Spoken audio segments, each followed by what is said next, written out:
Hello বন্ধুরা, তোমরা সবাই কেমন আছো? আশা করি তোমরা সবাই খুব ভালো আছো।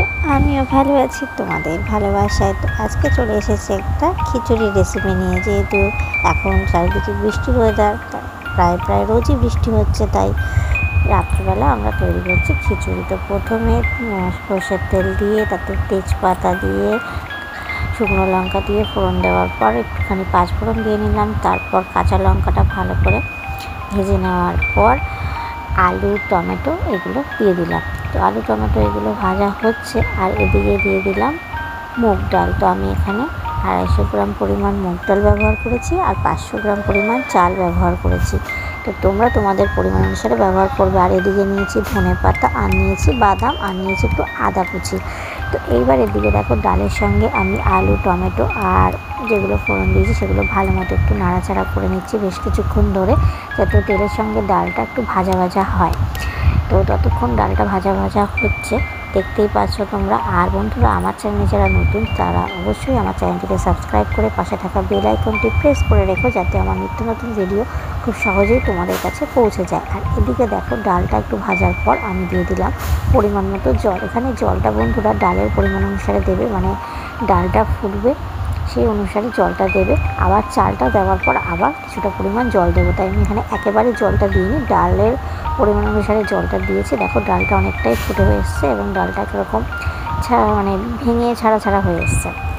তো এবারও বেশ কিছুক্ষণ একটু নাড়িয়ে নিচ্ছি। তো ডালটা অলমোস্ট প্রায় হয়েই এসেছে, তো দেখতে পাচ্ছ। তো সেটা একটু দেখে নিলাম ডালটা।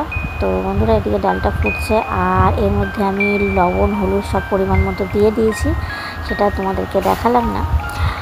তো লবণ, হলুদ দিয়ে দেওয়ার পর ভালো মতো আমি নাড়াচাড়া করে নিলাম। তো এদিকে আমার ডাল, মানে খিচুড়ির জন্য যে ডালটা প্রায় হয়ে এসেছে, এবার দিয়ে দিলাম পরিমাণ মতো চাল। তো আমি এখানে গোবিন্দভোগ চাল ব্যবহার করেছি 500 গ্রাম পরিমাণ। তোমরা তোমাদের পরিমাণ অনুসারে চালটা ব্যবহার করবে। চালটা আমি এখানে ধুয়ে নিয়েছি। তো অনেকেই গোবিন্দভোগ চাল ধুয়ে নাও নিতে পারো, কিন্তু আমি একটু ধুয়ে নিয়েছি।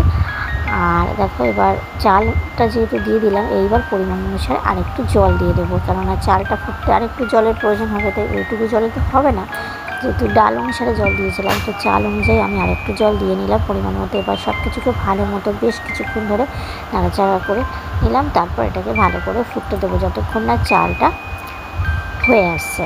তো চাল, ডাল সব কিছু ফুটে আসছে, দেখতেই পাচ্ছ এদিকে ফুটতে শুরু করেছে। এবার আমি ভাজা বাদামগুলো দিয়ে নিলাম, যে কাঁচা বাদামগুলো যেগুলো ভেজে রেখেছিলাম আগে থেকে, সেগুলো এর মধ্যে দিয়ে দিচ্ছি বন্ধুরা, এক করে।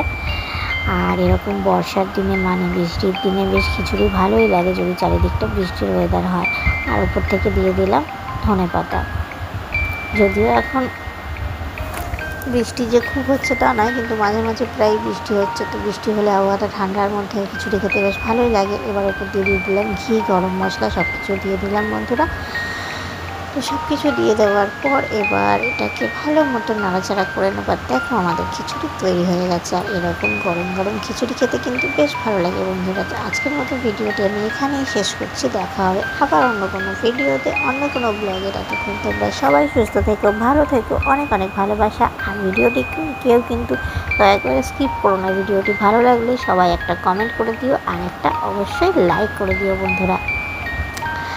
তো আজকের মতো সবাইকে অনেক অনেক ভালোবাসা জানিয়ে আজকের ভিডিওটি এখানেই শেষ করছি। সবাই ভালো থেকো বন্ধুরা, টাটা, অনেক অনেক ভালোবাসা।